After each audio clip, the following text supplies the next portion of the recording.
హనుమంతుడికి తమలపాకు అంటే ఎంతో ఇష్టం.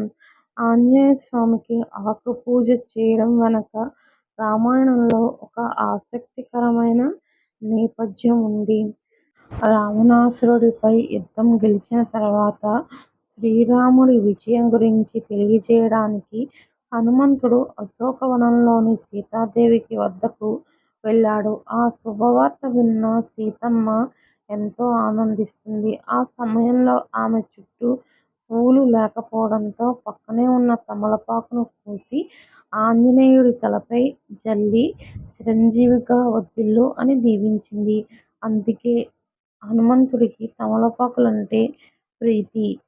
జ్యోతిష్య శాస్త్రం ప్రకారం తమలపాకులకు గ్రహ దోషాలను, ముఖ్యంగా శని దోషాన్ని తగ్గించే శక్తి ఉందని చెబుతారు.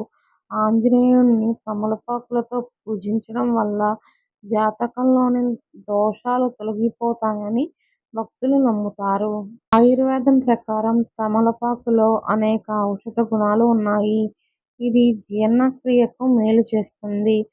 హనుమంతుడికి సమర్పించే ప్రతి వస్తువు వెనుక ఒక ఆరోగ్యకరమైన రహస్యం కూడా దాగి ఉంది.